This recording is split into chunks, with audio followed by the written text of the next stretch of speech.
Hello everyone, Soda here. My video today is about top 3 priest mistakes. These are the mistakes I think people are making the most, and I think dealing with these mistakes will be the best possible way to improve your play. The first mistake I see a lot of people doing is not void shifting enough or at the right time. And by not void shifting enough, I mean they just simply don't life swap. Uh, and that's something I want to go over. Also, a lot of people are pushing in for fears at the wrong time or too often, and this leads to them compromising their positioning and getting CC'd. And the last mistake I want to discuss is not properly using Dispel. Dispelling your teammates with MD and Dispel, and also purging people using your offensive Dispel. So those are the things I want to go over. By the end of this video, I want you to be well versed in these mistakes and aware of them to the point that you won't be doing them anymore.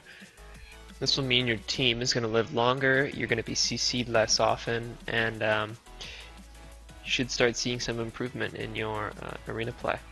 Okay, so first thing I want to discuss is improper use of life swap.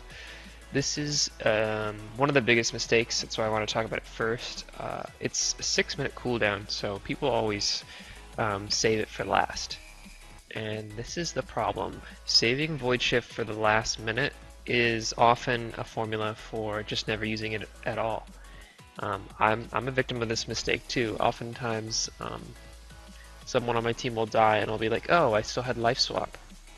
So people are overvaluing this cooldown, not using it enough. It's an amazing cooldown for keeping someone alive at the last second. You know, it's a great emergency heal. But the thing about life swap is it's really easy to just be CC'd when you wish you could have life swapped. So I want to talk about how to solve that issue. So I have a clip. This is a great example of a game where I failed to life swap. And you'll notice I'm getting CC'd a lot, and these are the type of games where life swap will often be not used, is when you're getting CC spam this hard. So here's the lesson here.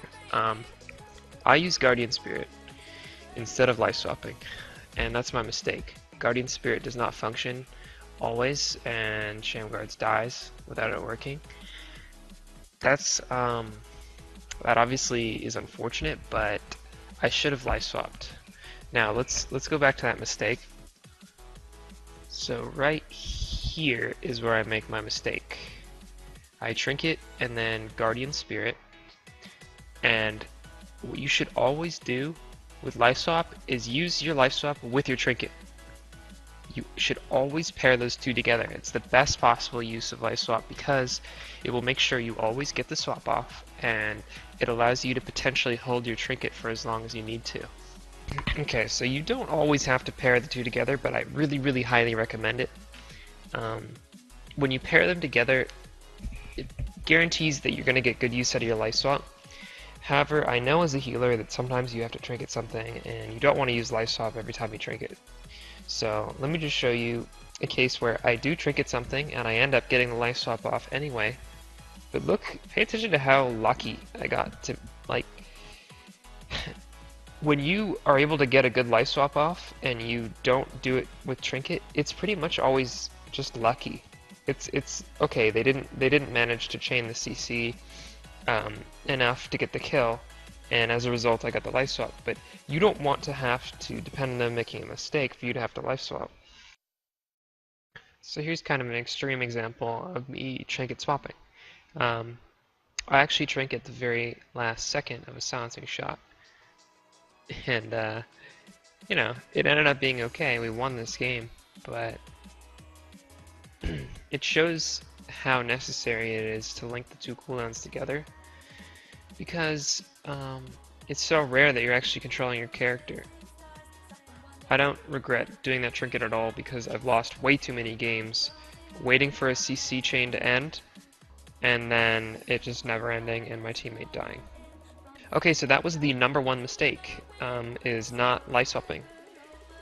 My #2 top priest mistake is going to be people fear too often, and fearing often is a way to compromise your positioning. Okay, So pushing in for fears is something you need to time. It's not something you can just do constantly, unless you're playing a rushdown comp, such as Enhanced Hunter Priest, where you are popping all your cooldowns and just trying to stay offensive the whole game, but even then, it's risky. You know, pushing in for a fear is almost always asking to get CC'd. Because as a healer, you're a prime target for getting controlled. And when you run in, you're just asking, you're just saying, knock knock, hello, please polymorph me. Please fear me. I love making this video because now I get to use all the clips where I lose. Here is an example of me being a dumbass, just running at the druid as fast as I can, as much as I can. And you saw me get polyed there.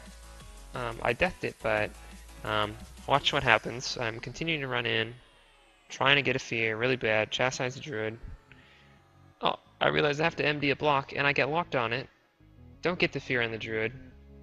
Now I don't really know what to do. I'm locked on my holy, and I get feared full, and my shaman dies.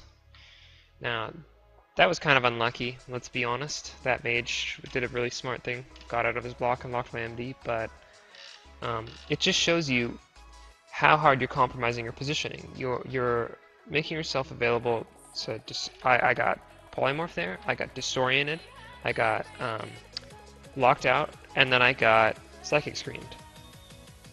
So instead of just running in and chasing the healer all game, I have this clip of Hunter Mage Priest against a Beast Cleave, and this is a defensive style that I think you should always use if you're not playing a Hunter Cleave in particular, where you're actually max ranging their priest, and in this case it's actually better for me to avoid the fear battle entirely. The fear battle meaning the priests trying to fear each other. I think it's better to avoid when they have Tremor and you don't. I think you should just force the priest to chase you. As I'm doing here, I'm sitting in the starting zone, staying as far back as possible, trying to avoid CC. This should be your default strategy. And actually you can use your fear instead to peel DPS off of your mage. Here I just fear the DPS. And this is a much more effective way of doing things. It's obviously much less aggressive, but when you're playing something like Hunter Mage Priest, or you know, when you're playing with a mage in general even, you can trust your DPS to get CC on the priest, and you can use your fears on the DPS instead. So why is this good? Why is this better? It's a lot better because you don't compromise your positioning, you don't get feared very often, if at all, and you're able to avoid lots and lots of CC and just heal your team as much as you need to, while forcing their team to overextend. And also later on in the match, you can transition. You know, when they've used all their cooldowns, you can transition into playing much more aggressive, and this will oftentimes put you ahead. Because you started out defensively and because you avoided so much CC, your team is now on the offensive. You can push in and you can get fears on their priest, you know, or their shaman or paladin, whatever. Okay, so that was easy. Don't push in too much for fears, especially when there's a warlock or a priest on the other team who can fear you back very easily. Instead, force them to chase you, force them to compromise their positioning, and you will come out ahead in the end. So, the third of my top 3 priest mistakes, this is number 3, not dispelling and not purging enough. And by this I mean not dispelling your team instantly, not using your dispel correctly, and not using your offensive dispel enough. I think a lot of priests don't purge enough as well. So first of all, let me mention the macro that you should be using for dispelling. I recommend using the macro that combines both the offensive and defensive version of dispel, because they did change dispel this expansion, and this macro makes things way easier. It is /cast, harm, dispel magic, no harm, purify. And this makes it so when you have an enemy targeted, it purges them, and when you have an ally targeted, it dispels them.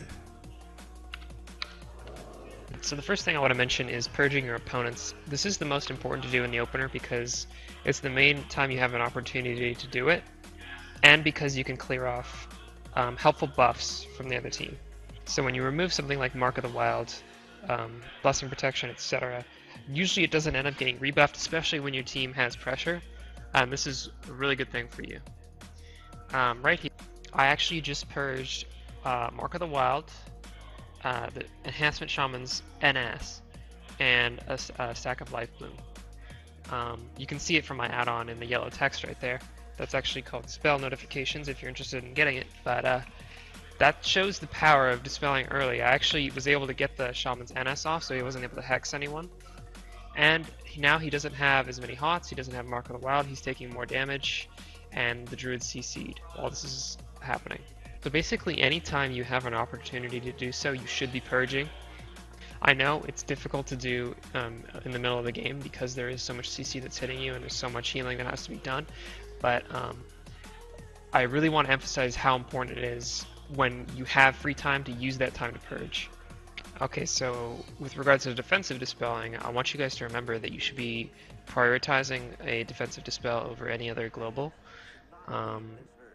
Even if your target is low, or even if you're doing something that you feel like you'd rather not stop. So I'm Divine Hymning here, and I actually cancel my Divine Hymn to dispel Yosky, even though the red still has wings up, and although that may have been an easy decision there, there's other games where I will stop what I'm doing, even when my target's low, to defensively dispel my teammate, because oftentimes when your teammate's CC'd, he can actually do more to help your team than you can with just a little heal. So a dispel and then a heal afterwards is actually way more healing and way more peeling, and it's almost always worth dispelling a teammate if you have a dispel up. Here's another example of me doing the very same thing where Venruki's actually quite low. We have the Hunter low though, and I decide to dispel Yosky instead of healing Venruki here. So I dispel his trap, and then I heal Venruki. He ends up having to block, but I still think it's worth it because it created more pressure and it allowed Yosky to get his CC off as well. There are occasions where doing this is actually not ideal, but working this into your play, even if it is not always ideal, is a good idea because 95% of the time it's the better use of your time, and your teammates will appreciate it. And that's it for top 3 priest mistakes. I really hope you guys learned some lessons from this, and don't feel discouraged if you are making these mistakes, because these mistakes I consider to be really common, and in fact I make those mistakes all the time, and I play this game constantly, so don't be discouraged. We went over life swapping, saving trinket for life swap, making sure you don't sit on your life swap cooldown when it could have saved your team. We went over not compromising your positioning when you don't have to, allowing the other team to push in sometimes and not always exposing yourself. And we also talked about using Purge, especially at the start of the game, and defensively dispelling your team at the proper time. Thanks for watching. Don't forget to ask a question, leave a comment on the SkillCat video comment section. And that's all. Have a nice day.